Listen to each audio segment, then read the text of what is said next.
Welcome to the Sharpe Show, 7 p.m. on the East Coast. So you got to look at my mug. I know some of you are a little upset with me right now. You're like, wait a minute, Larry, you haven't been live in like 2 days. That's true, but I gave you some cool stuff to look at, so don't be too mad at me. And I was at a bunch of veteran things. So I was doing vet stuff because I'm a vet, so don't be too mad at me. But it's okay because I've made up for it today. I have with me a super cool guest that I've made up for all my sins of the past. Now this makes up for it. The man himself, the president of Downsize DC, already liking him, the editor-in-chief of the Advocates for Self-Government, and a co-creator of the Zero Aggression Project. Can you beat these names? You just can't. The man himself, Jim Babka. How are you, sir? I'm excellent. Thanks for having me. Absolutely. And guys, if you like what we're going to be talking about, you know we are. Do me a favor. Do the like, comment, share thing. It's how I get past constantly being shadow banned, is by people like you liking, commenting, and sharing. Do that so I don't get shadow banned. And you say you love me, so prove it. Like, comment, share. And it's free. So I got to ask you a couple of questions. And I think the one I want to bring up more than anything, Jim, is when people think about downsizing DC and even hearing that or any of those things, I think most people think naturally about something like, well, let's get rid of regulation, or let's, let's cut taxes. I think that's what people think of. But you actually focus on something that I thought was very interesting. The idea of criminalization. Yes. The idea that there are phony crimes, right? That concept. And that's a big chunk of Downsize DC that I didn't think was part of. Like, I went there assuming, oh, you're going to cut taxes.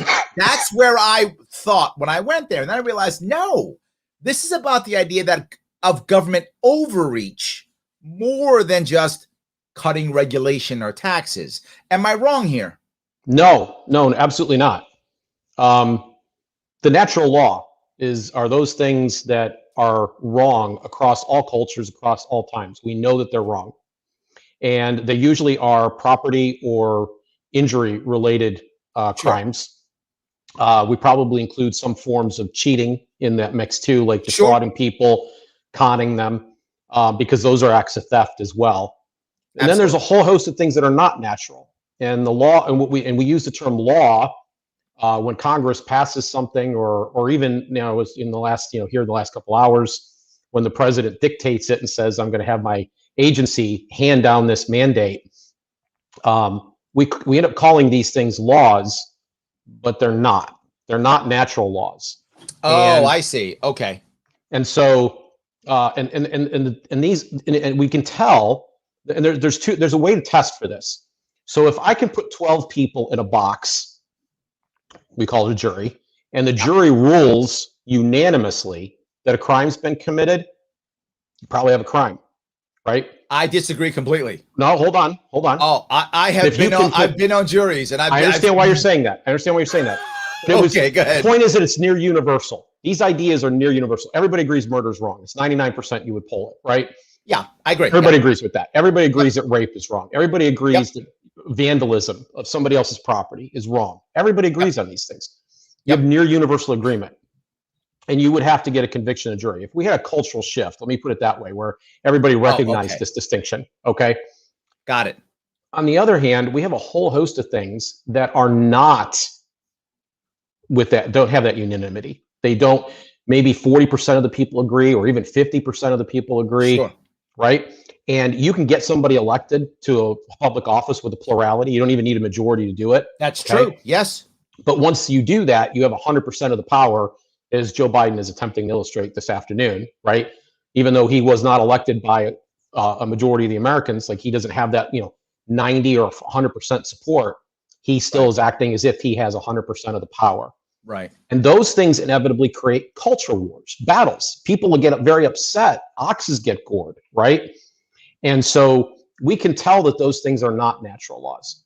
The specific point we make at Downsize DC is that if there is no victim, there's no crime. I love that. Yes. And so we have a whole host of people that are in prison. We have the largest prison population on the planet in terms of sheer size.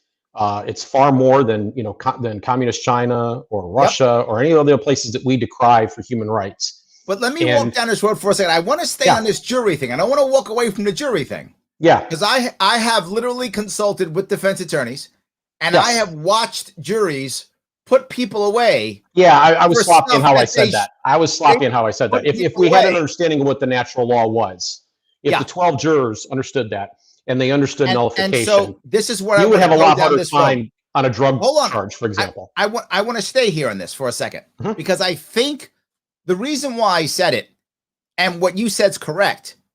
The sad part is we are very far away from that. Most Americans still to this day think if it's a law, it's not violence. They think if it's, well, we voted on it, so it's not violence, even though it clearly is, right? We voted that if you have a plant in your pocket that someone says is a bad plant, that you get to have your life ruined. Therefore, when the cops take you, that's not considered violence. That's how the average person thinks of it. And they also say, well, it's a law and you broke it, therefore you should go to jail even though there's no victim. And what I'm saying is, I think there's a lot of people who still believe that. And my worry is, how far away are we? Oh, wow, we're very far away. I think what you just described is what most people believe. Increasingly, what I want to get people to understand is that democracy is not the best way necessarily to solve all problems. Politics is always the worst way to solve a given problem. And if we could get people to understand that, and there's a number of reasons to believe it, but if we can get people at various levels to understand that and to recognize what is and is not a law, those are cultural changes we need to make. And they always precede political change. So, I'm arguing from a position where people actually understood this position, because it was funny because in the pre run up to the show, we had a discussion about, an issue that I don't enjoy talking about. Right. And that particular issue, which happens to be abortion, is really laden with this question that you're never going to be able to settle this. There's no I said we wouldn't talk about it, and you brought it up anyway. I know, I brought it up. But it's the perfect example of the issue. So I'm on a radio show discussing it a week and a half ago, and I explained to the host who was pro-life, that he had a lot of work to do, and it wasn't in changing laws or what they did in Texas. He had a lot of work to do because he didn't have that cultural consensus. It wasn't considered manslaughter, let alone murder, by enough Americans that it would fall into disrepute, and the empathy wasn't placed where it was supposed to be. Empathy is a very big question of all this. Empathy is a source. It's a source of your rights. It's how you get rights. It's how people recognize that certain things should not happen to you or are unjust if they happen to you, because they believe it shouldn't happen to them. Them and you. I mean, they may still, they can think of their family. They can think of people they care about. Right. It's an identification process, right? The classic definition of empathy is walking in someone else's shoes, right? But let me walk down another road if I could, though. But isn't there a part of Americans still, even go one step further, that feels like there's like a debt to society, right? That society is the victim, right? So it's not you, Jim, but the greater good. Haven't we heard that before a bazillion times? It's Jim, why are you so selfish? It's the greater good. Your rights aren't that important because the other people are going to be hurt. Don't we hear that often? Yeah, and boy, you're asking some great questions to start us off here. This is a vital issue. You don't owe a debt to society. Just pure and simple, you don't. And this is something that is wrong with our justice system. There's a TED Talk I happen to enjoy that features Adam Foss. Okay. He's a progressive. He's very progressive. I disagree with him on almost all of his politics.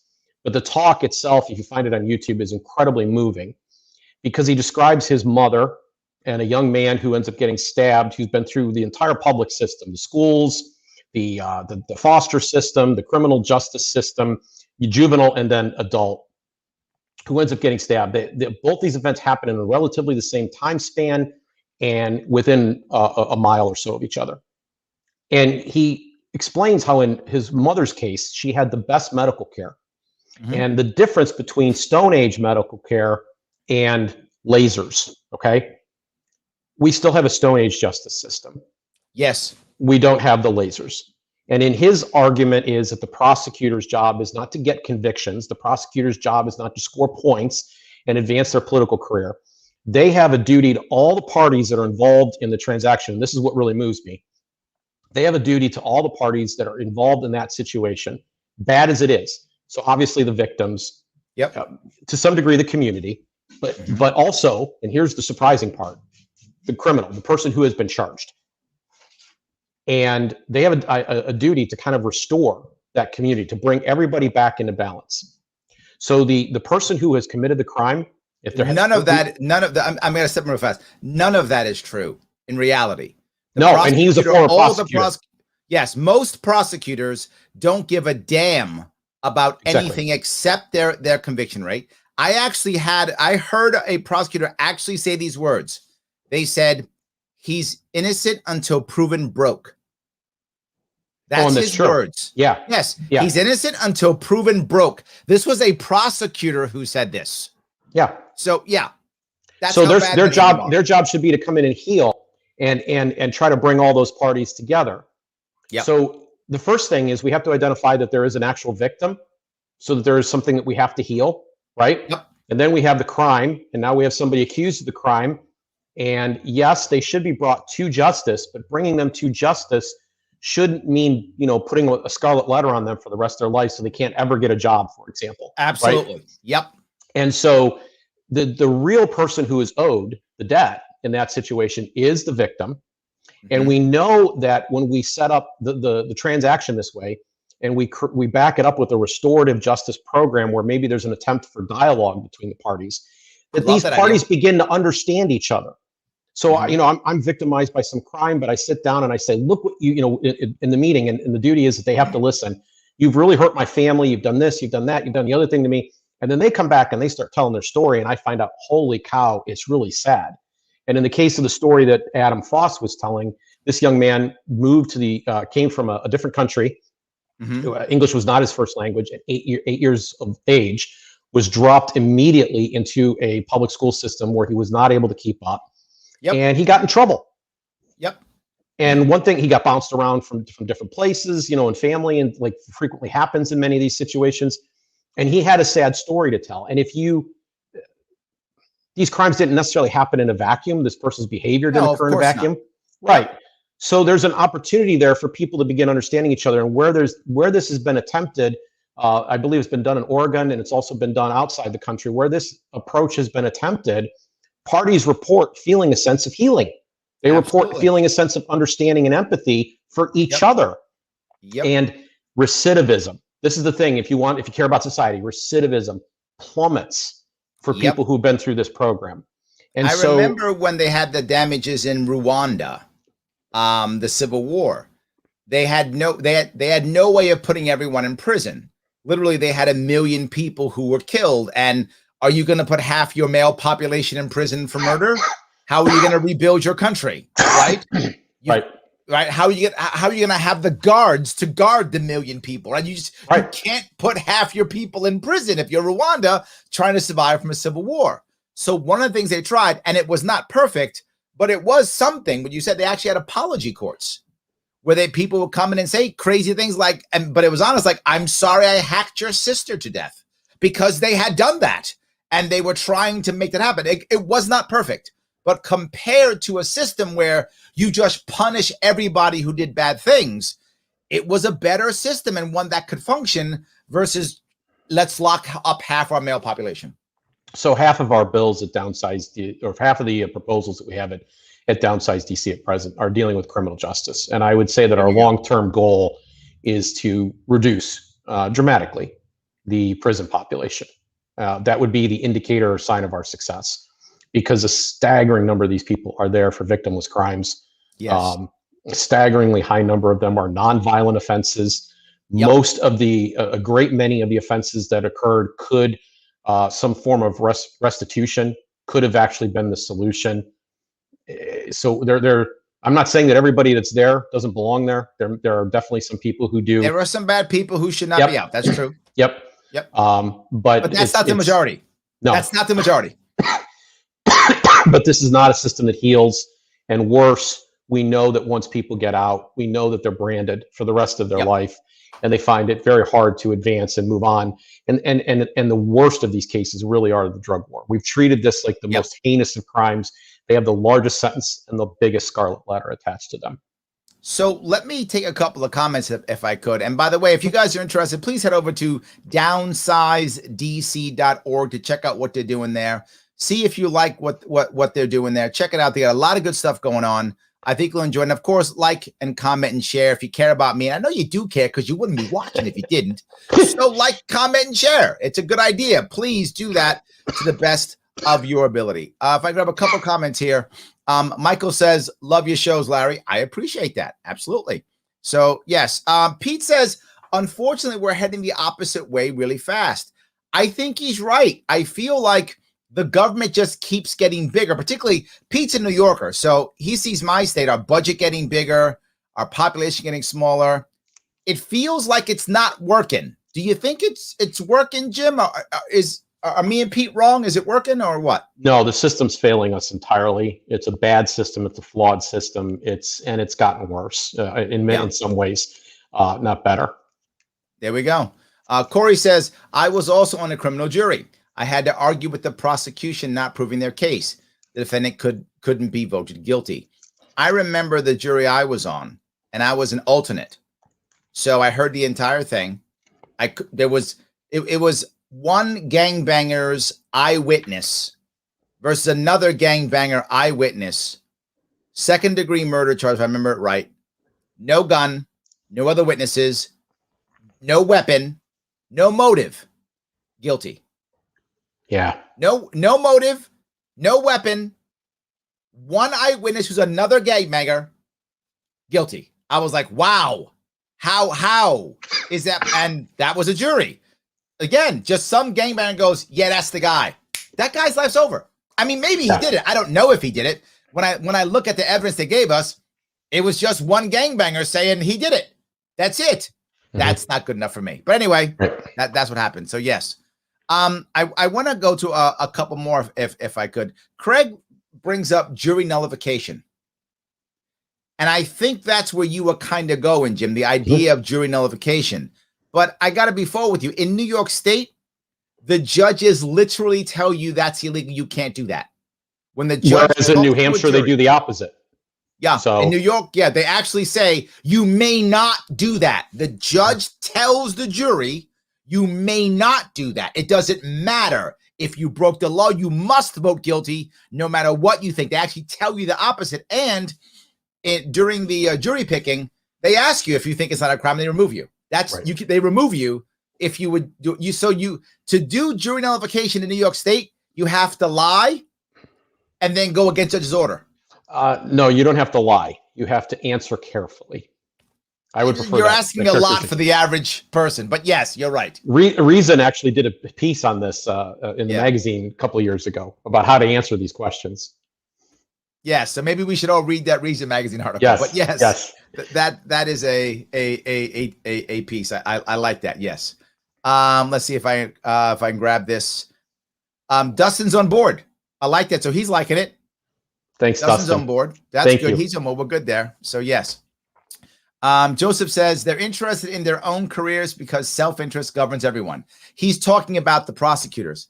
You know, I agree. Self-interest governs people, but it isn't just career self-interest. It's also, your own happiness self-interest. It's also living with yourself. You don't do everything, Joseph, for cash.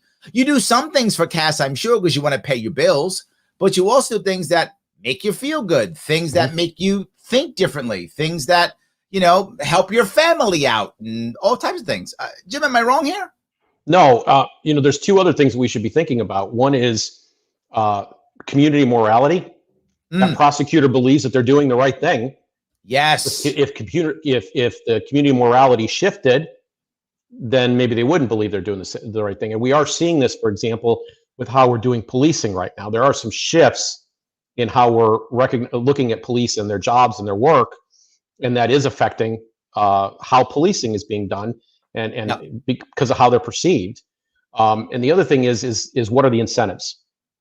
If the incentive for the prosecutor is to get the scores, and if he's in trouble if he doesn't, then we shouldn't be surprised by the outcome that we're getting. So if the incentives were changed, where it's like, we're going to look at your recidivism rate. That's what we're really going to be concerned about. Yes, we're going to look at the ratings of how victims and convicts talk to each other, right? And if we're going to look at those kinds of things, well, then that might change dramatically. To change the incentives, basically, and change the system yet again. Yep. Got it. Mitch says, what happens when the victim's story is just as sad as the offender, as often happens in inner city areas? I think it's a valid question, right? Does that affect, and should that affect, how the person's charged, or the punishment they receive? Should that change it, or is the damage still the damage, right? If I shot somebody and they can't walk now, regardless of my story, that person can't walk anymore. So is there an issue with that or no? So where we were talking about the understanding was in this one specific vein where there was an ability for both parties to sit down and talk to one another, and how that reduced recidivism, how that caused understanding to occur between both parties. It doesn't wipe the slate in any way. In fact, anytime a crime has occurred and injury has happened, the justice system is we have to understand this, recognize this, it's very weak and inadequate. It does not restore. What it does is it tries to come close as possible to fixing what is broken, but something was broken. Yeah. So for example, if you get attacked or whatever, you end up with PTSD as a result of your being attacked, we can't necessarily fix that. But, you also had your wallet stolen while it happened. Maybe we can get the contents of your wallet replaced, right? So it's an attempt to take something that broke and then bring it up as close as we can. We're never going to get perfectly even. You're never going to, that event is not going to unhappen. Well, let me go to Mitch's point. I think our system is set up. It doesn't work this way, but kind of deal with that, right? Prior to sentencing, right? The convict who was convicted says something. He speaks, right? He talks on his behalf. And what's supposed to happen is he speaks, and hopefully if he's found guilty, he's able to give the victim some form of closure or feel better. I'm sorry I hurt you, or something like that. And if the judge believes the person actually has learned something or is better, the judge he or she may be more lenient upon the sentencing or change the sentencing. That's what happened. But that doesn't happen. The guy says something, the judge calls him names and goes through a rubric and decides what he's going to do. So, but I think there is a part of that, to Mitch's point, that we were supposed to try to include. Can what he says provide some closure to the victim? And can we give this person a second chance or not? I think a lot of that's gone away, if there was ever any of it. So, the way I prefer to look at it is that there's a tragedy that's occurred on both sides. And I don't think anybody who's committed a crime is better off for having done it. You can point to maybe the tangible and obvious, well, they've got more money now because they stole your wallet, right?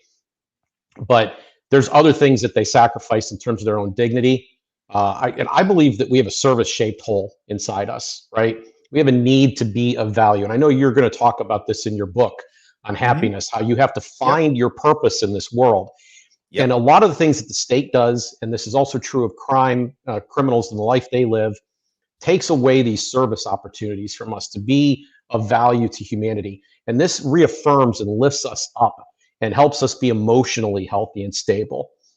It's impossible that if you're routinely committing crimes, that stuff isn't starting to bleed off into your personal life in a variety of ways, and in your private internal life, your soul, in a variety of ways. So I refuse to believe that somebody who is engaged in these kinds of behaviors on a routine basis is actually happy and is happy or better off for having done it.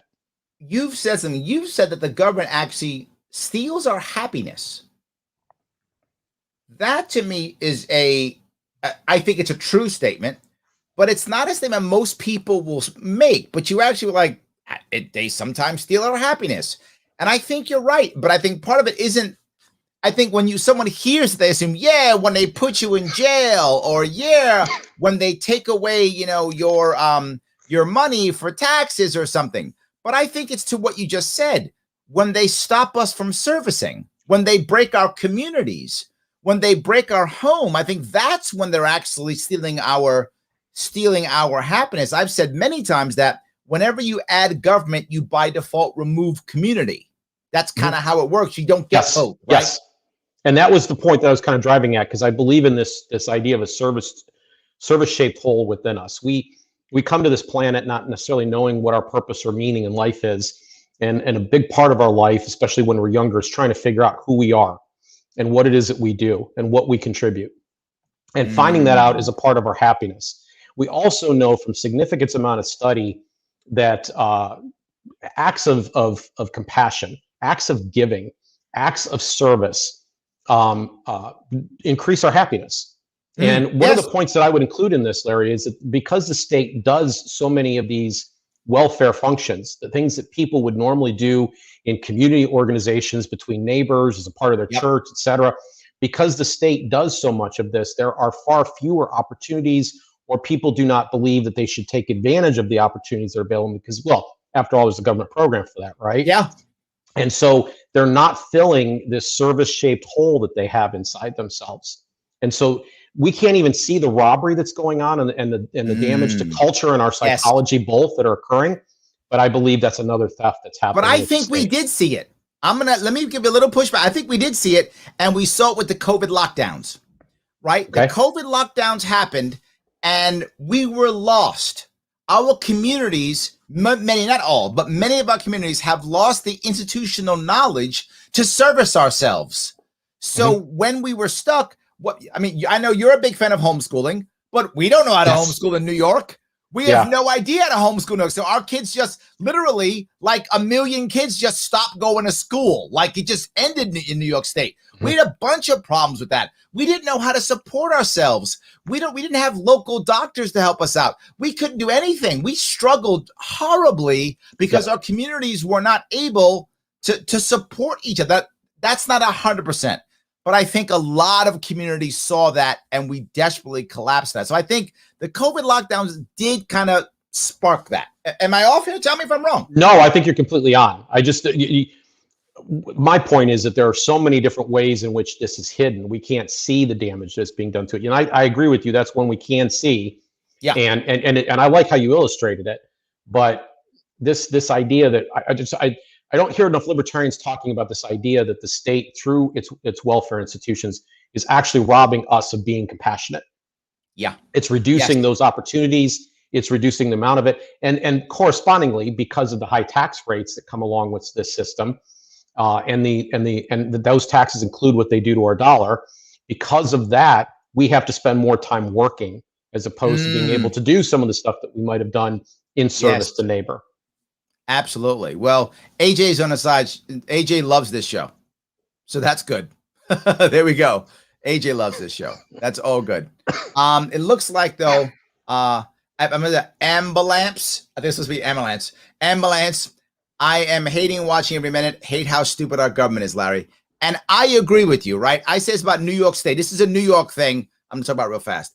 New York State is a beautiful state with everything you could imagine, in the largest city in the entire country, beautiful mountains, falls, beaches, forests, skiing, farmland, whatever you love, whatever's your thing, New York State has it. But our government is so oppressive and so bad that people are leaving in droves. They're leaving a beautiful state, not because the state's not beautiful, but because our government is so bad. Yep. Horrible. So let me move, if I could, to something else, if I could, for a second. Yeah. This is the Zero Aggression Project. Oh, thanks. Now, the Zero Aggression Project, I felt like you were kind of biting off the nap. So it's not the NAP, but it's the ZAP. Yeah. It's the ZAP. So it's zap cooler. Like, zap the state and have a nice day. I like that. Zap the state. I love that. That's so good. I love that. But the idea of not being aggressive, and I got to take a second, if I could, since we're bringing that up, the idea of not being aggressive, if I could, for a second, talk about the political affiliation quiz. Now, Yes. I know a lot of you guys, I've been telling you guys for a long time to take the world's smallest political quiz, and you've been doing it. Thank you. Now I'm changing. I want you to go to this link right now that is in the description and take the political affiliation quiz. It's a little bit different, a little bit longer. It's going to take you about 3 to 4 minutes versus 1 minute. Take it, you're going to see kind of where you land in a very different way. Now, Jim, you know about this because you are also part of these organizations. Tell me a little bit about it. It tells you something very, very important about the solution. I imagine there's a sizable number of your audience that are libertarian. Yep. But I'd like to take a second to speak to those who are not. Maybe you're more progressive. Well, let me give you, if I could, about the breakdown. The breakdown of this audience is about 50% of the audience is going to be self-identified libertarians. Okay. About 30% is going to be the conservative or Republican who lean liberty.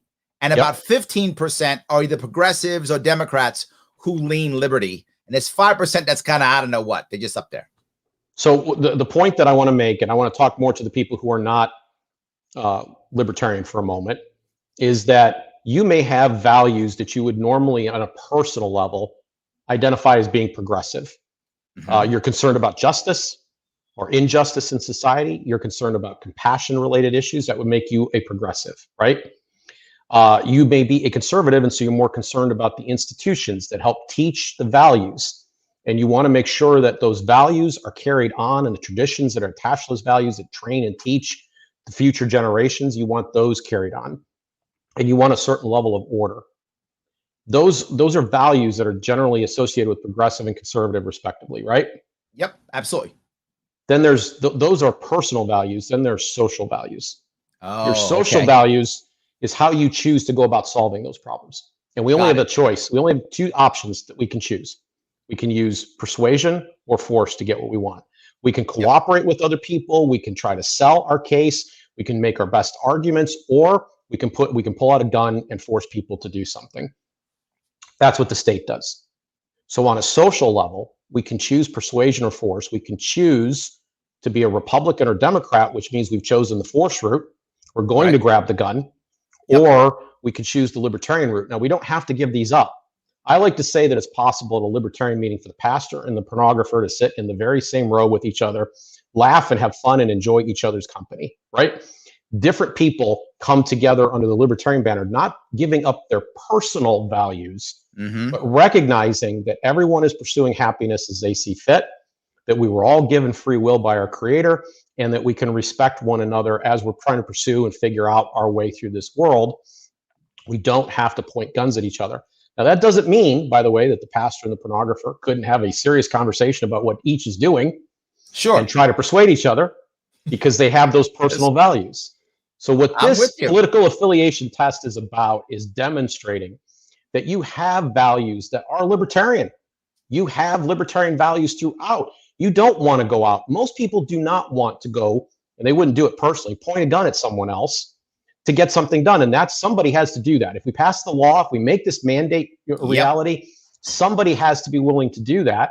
100%. And if that person resists, like Eric Garner, they're going to have to be killed. Yep. And so most people wouldn't do that. And most people, if they were forced to confront the cost, would choose a different social value, we think. And so the political affiliation quiz is saying, don't choose the Republican value. Don't choose the Democrat value. Choose your own values, the ones you've had all along, and use persuasion, cooperation, figure out how to interact and work. And even, by the way, learn from people who are different than you. So you guys got to listen to what Jim said. You got to go there, click that link, take the quiz. And here's the most important thing. You know what I'm going to say? I'm going to say it anyway. You got to share it afterwards, right? You got to take it and you got to show others where you landed, tell them about it to move this forward. You guys like this show. I know you do. That's why you're watching, and you want to keep it on, keep it going. Take that quiz. It does matter. Share it. In fact, tomorrow I'm going to take it live. I'll take it live tomorrow. We'll go through the entire thing, and you'll see that I'm obviously right and you are all wrong. That's how that'll work. So anyway, Corey says, I love the quizzes. So that's a good thing. because he goes to a bunch of them too. I do appreciate that. Absolutely. So I went down to the Zero Aggression Project because there's a thing you talk about there, which I love, and I want you to bring it up here, and that is agenda setting theory. The idea of kind of like the media and the government kind of deciding how we think by the way they ask questions and kind of by the way they pick topics that we're supposed to care about and stuff like that. Walk down that road. All right, I just need to tell your audience, I'm sucking on cough drops because I had COVID last month and the cough is still with me. So I had gotten a lot better by the time when we scheduled this interview, but the last few days I have regressed a bit on my cough. Everything else is great. It's because COVID was scared of me. It's fine. No worries. Came back. It's fine. So I'm glad you brought this up because Downsize DC is actually Agenda Setters by Downsize DC for this reason. And so when people go to downsizedc.org, the very first thing they'll see is Agenda Setters. Because we're making an argument over there that you should be the one to set the agenda instead of being led around by the nose by the media. Yes. This is actually a huge topic for me. We could have spent the whole hour on it, and I want to praise you for the time that we have spent together already because we haven't been agenda driven. Most media, I was at Freedom Fest. You were there too. Yep. And I got to sit down with Jerry Bowyer, and I actually knew of Jerry Bowyer back in the late aughts because he was a regular guest on CNBC, particularly on Larry Kudlow's show.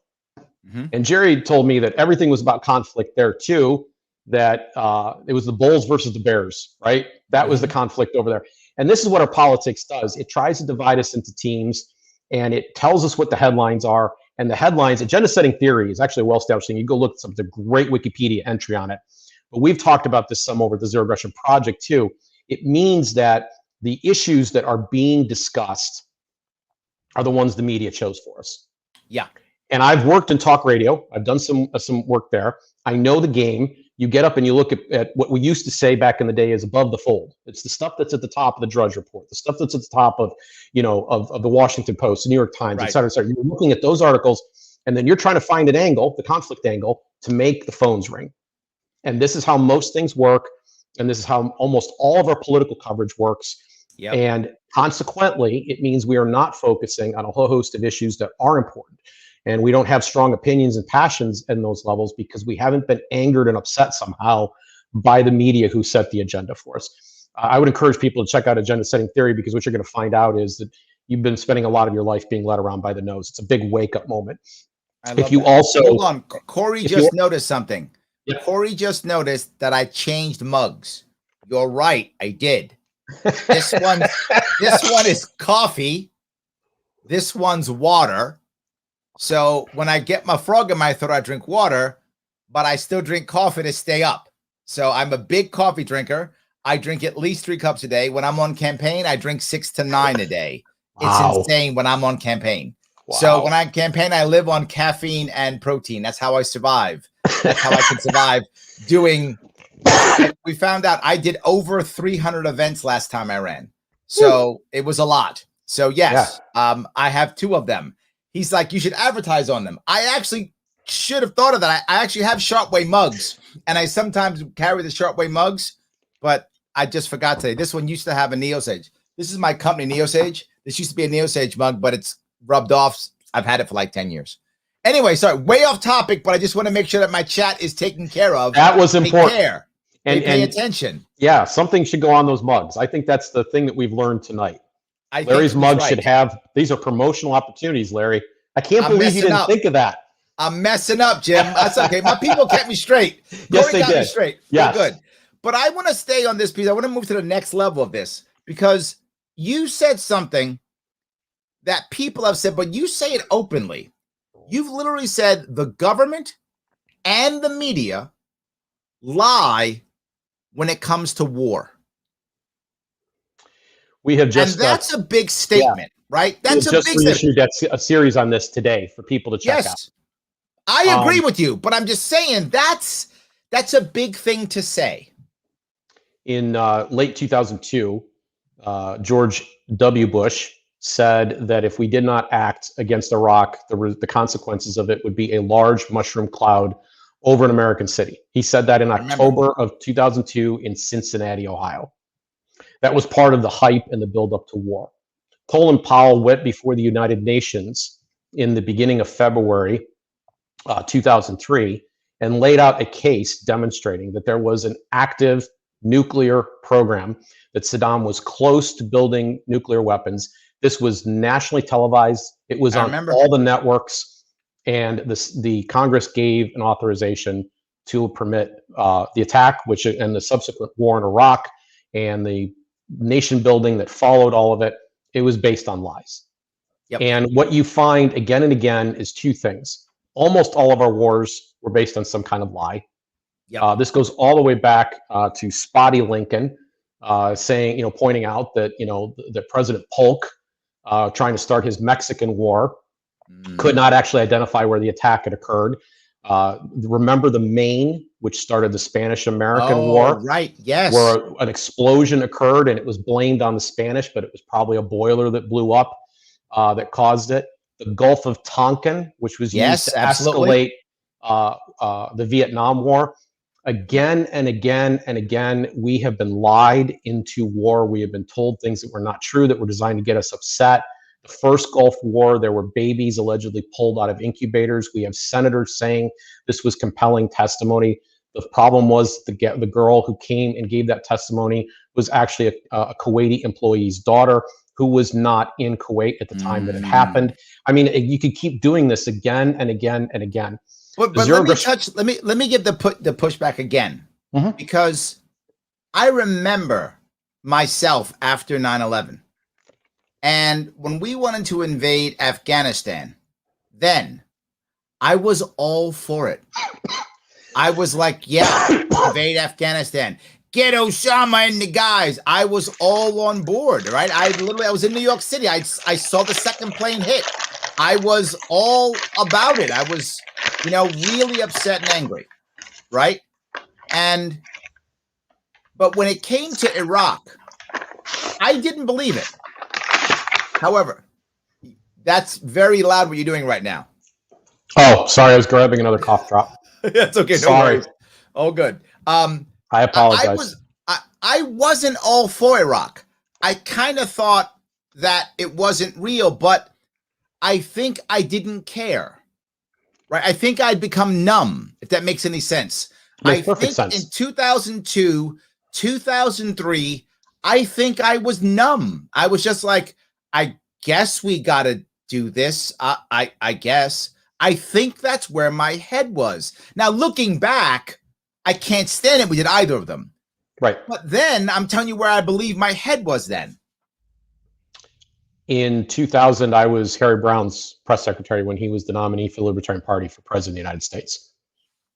He, in 1996 and 2000 campaigns, in both of his books, had indicated repeatedly to people, and to libertarian audiences too, applause, that we were going to have an attack on American soil at some point. It was inevitable that there was going to be a bad attack where Americans would die and there would be a call for war because we were over there. You've heard the theory that if we're not over there, they'll be over here.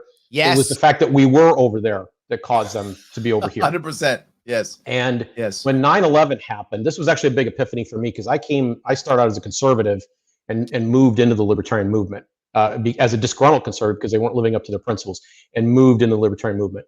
And this was a big, big moment for me because on the day after 9/11, Harry wrote a column titled, "When Will We Learn?" While everybody else was saying, kill him and look at all the tragedy, he was saying, wait a minute, hold on. This was predictable. Yeah. And this is and we're about to make things worse. Yep.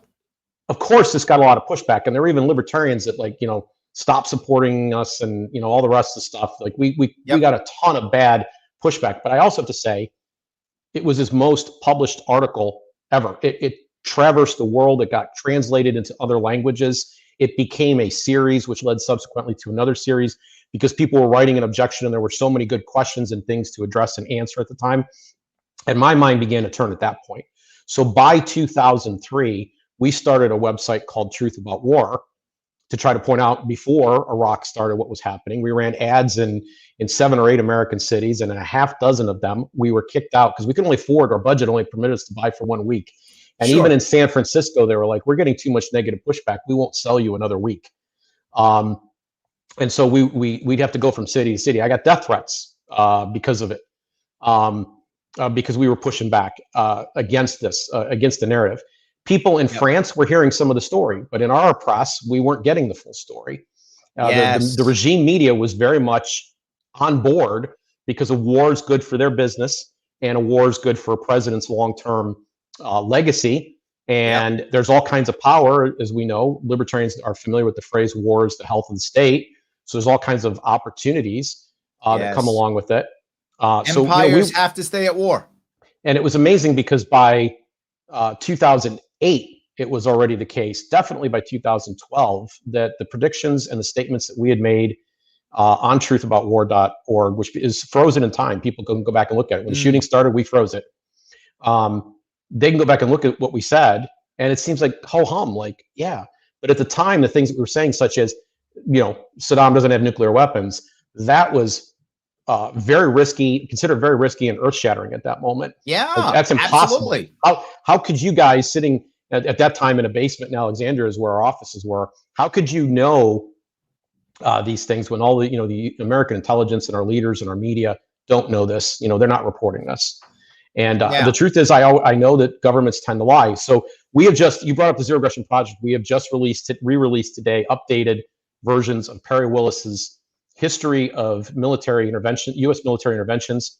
And it tells the story of the amount of buffoonery, the number of just sheer huge mistakes, even in World War II, that left some parts of the world worse off than they were 100%. When they started. But it also constantly points out the lies that we were told. We've been told lies repeatedly.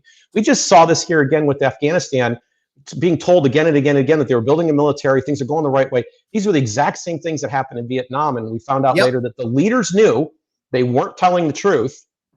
They knew they weren't telling the truth, and they told it to us anyway. Absolutely. Let me say, Dustin brings up General Wesley Clark admitted a lot of that on Democracy Now! Interview. I remember that story. I do. Yes. But it was after the fact. Okay, I'm sorry. It was after the fact. No, it was after the fact. That's the problem with this.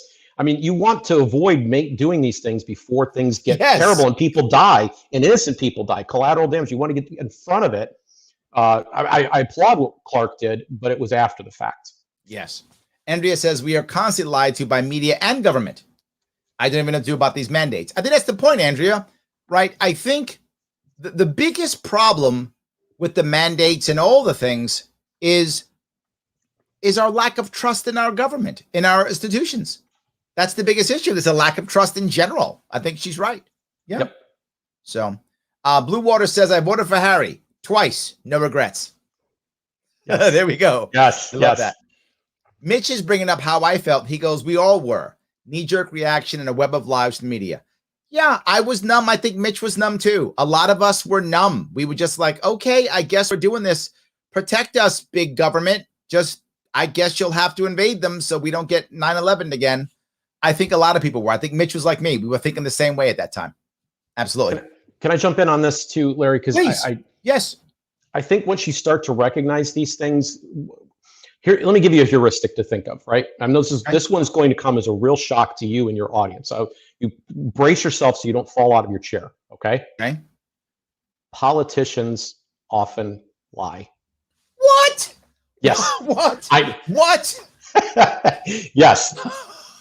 And when you start to understand the rules of the game, when you start to see these patterns again and again and again, then you can know that there are some people somewhere when something's being propagated in the mainstream, the regime media, I call it the regime media, when it's being propagated there, you can know that these people who are pretending to be reporters who are actually stenographers for the state, you can know. Stenographers for the state. I'm so stealing that. And I might give you a little credit, but probably not. Probably not. I understand. That's how it works in comedy. Yes. So, footnote comedy. Yes. Come on. That's good. I like that.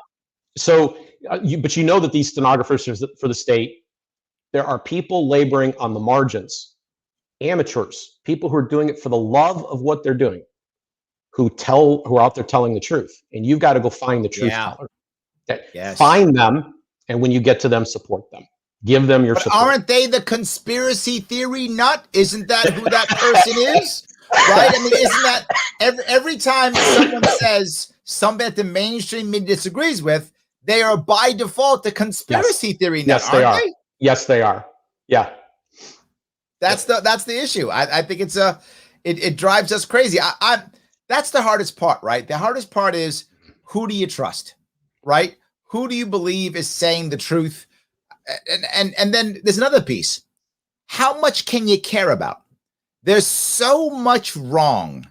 Yep. How much can you care about? How much can you get involved in?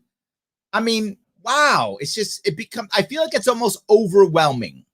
It is overwhelming, and perhaps even a bit by design, right? Because if there's so many things, too many things for you to care about, and your odds of winning any one of those things, thanks to concentrated benefits and dispersed costs, right? Your odds of winning, of being able to marshal the force necessary to stop it, seem so low. It seems like, it's impossible to do.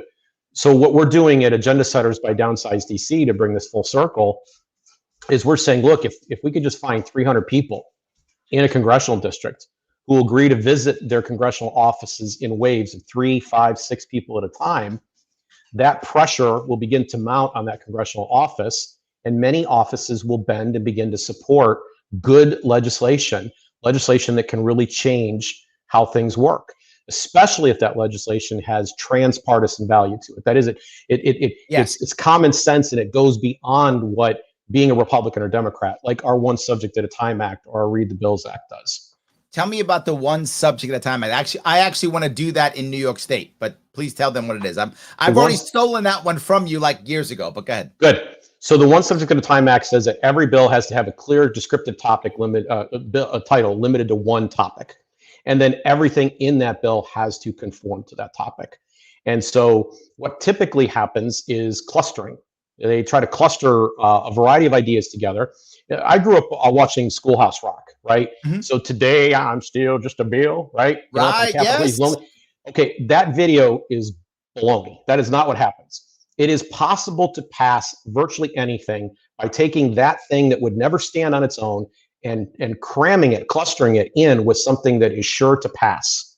And that sure to pass bill then gets carried through. So, we were inspired back in 2006 to go start researching and putting this bill together, because we woke up one morning after one of these large omnibus bills and found out that overnight a provision had been snuck in that banned online gambling. The Senate majority leader had put that in. Now, there's been progress and change on that since then. It's a long time ago now, but that was kind of the inspiring or inciting incident.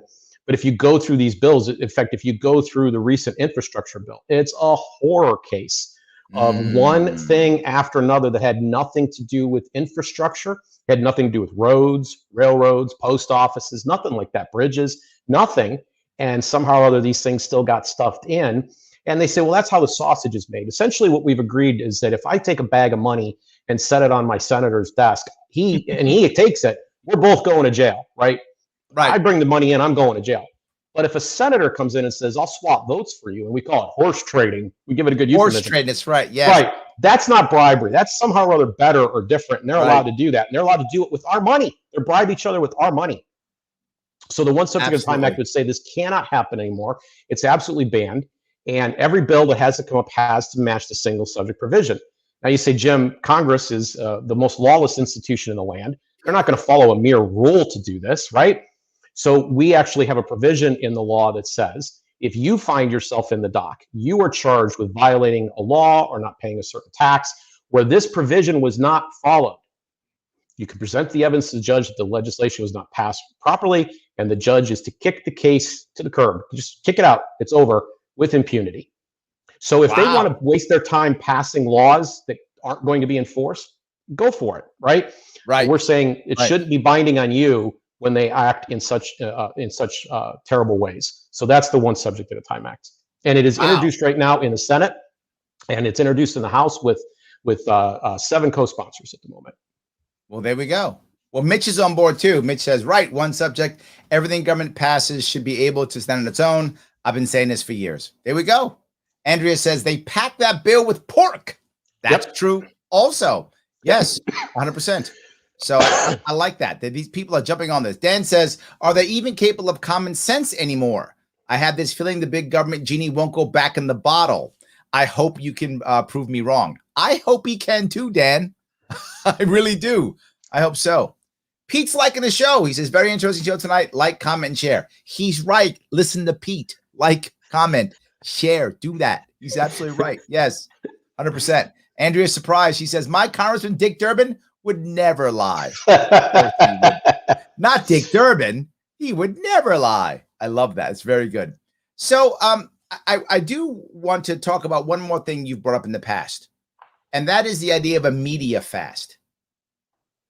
Tell me about a media fast. That seems like you're asking a lot of someone like me, but tell me about a media fast. So I'm actually kind of glad you brought this up, because I was tempted to say something about this in an earlier part of our interview when we were talking about the agenda setting aspect.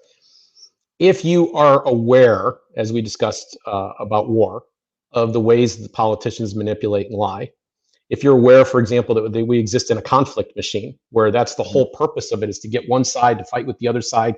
It's a divide and conquer strategy, where there have to be losers. If you understand that that's what our politics is, a better word for politics is conflict machine. If you understand these things, and then you turn off the television, you take that knowledge and you turn off the television. No CNN, no MSNBC, no Sunday morning talking heads. Turn off your talk radio, and you do it for, I would say, a month is ideal. A month. A month. You're gonna listen, Larry. I would tell people when I was in talk radio, I watch this so you don't have to. Right? I would make this joke that, so I go, I have a regular appearance that I do nearly every week with Gary Nolan out in Missouri. And Gary's a great libertarian. And he comes on and he says, Jim, did you watch the president's speech last night? And since I'm not in talk radio anymore, I would say no, because I hear politicians lie. And if I believed anything that he said, I would be dumber than when I started. I can't spare the IQ points. I just can't. I got too much to do. So I don't want to watch these speeches. But if you just give up this, you can do for a week, you can do it for a weekend. But I'm telling you, if like 3-4 weeks, and then you come back, you will not see the same thing again. You will recognize all the manipulations. They'll jump out of the screen at you. You'll realize that this is entertainment and not news. You'll realize it's propaganda and not investigation. And it'll just be so much more obvious to you, and you'll find it uncomfortable. Now, as I said, Larry, hard for you to do, because I know you got to deal with some current events here, and you got to keep up with kind of what's going on. I watch at least 2 hours of TV news per day, and at least an hour of internet news per day. But if you're splitting atoms or painting houses for a living, you really don't need to watch this stuff. And there is stuff that will edify and build you up. And I would even add, because social media has a lot of these influences in it, if you turn that off too. Yeah. Even just for a short period of time, what you're going to find is that you will spot it. It'll just be so much more evident to you, and it won't be as comfortable. You won't enjoy it as much as you did. There's a lot of things in life that while you're addicted to them, you find some pleasure in them. If you can break the addiction, take a time off, and then go back and you see it again, it doesn't appeal to you anymore. Well, I got to tell you, I don't actually enjoy it, to be forward with you. And I often zip through it. So I record it and then zip through it on my DVR, because I don't want to watch the entire thing. I agree with you. That's one of the reasons why I watch Fox and MSNBC. I don't watch CNN hardly at all, because... Oh, you have to. You have to. That's the CIA News Network. That's what the C stands for. They are the deep state. So the MSNBC is the liberal left. It's the Democratic Party. The Fox News is the Republican right. It's the Trump movement right now. And in the middle is CNN, and they are actually the deep state representatives. They are the people who are actually pulling a lot of strings around the planet. I know, but it's so hard for me to watch them. Oh, it is bad. It's horrible. Oh, so hard to watch CNN. So hard. I can watch Fox and MSNBC because I know where they're coming from. Right? Like, I know where they're coming from. I'm like, okay, I got it. That's where you're coming from. I got you. I see where you're coming from. And my right friends can't stand that I watch MSNBC, and my left friends can't stand that I watch Fox. But I have to watch them both so I can get. And by the way, the fact that they're not watching the other means they can't really talk to each other effectively either. Because and that's why I do that. There's completely different universes over there. Completely different. They don't cover the same stories. They don't cover it the same way. Not even close. Absolutely correct. Yes, that's why I watch both, because I want to be able to talk to both. So I watch both of those. CNN is just I can get that on forever. I don't want to even deal with them. Absolutely. Yes, it's just so bad. So, well, look, if people are liking what they're hearing, then head on over to downsizedc.org, see what they're doing, check out, everything they're talking about. If you think it's something to value, dig down. There's a lot of good stuff there and enjoy. And I'm so glad that Jim, you're able to come today, right? Yeah, I am those too. of you who enjoyed it, please like, comment, and share. It does matter. You might think it doesn't, but it does matter. And if you really love me a lot, and some of you do, then throw me some cash. Head over to patreon.com/Sharpeway. That'll be $10 a month so I can keep paying my team. $25 a month so I can keep paying my team so they can keep doing this stuff, because reality is I'm not on social media that much, but my team sure is. They're on a lot and they're getting punished for you. So if you want to help them out, throw them a couple bucks here or there. It's great. But if you don't have those couple bucks, no worries. You can just do this instead. Take the political affiliation quiz. It's free, about 3 minutes. Take it. But when you're done taking it, you have to share it. That's the critical part. You got to share it. So take it, share it. It's free. You supported me. You support our sponsors. Life is good. We keep doing this. So please do it if you can. I would really appreciate that. So Jim, did I miss anything? Something we should be talking about before we wrap this up? No, this was great. I love the fact that we managed to avoid most of the agenda setting and talk about bigger issues and go deeper into this. And I hope people gained insight as a result. Absolutely. 100%.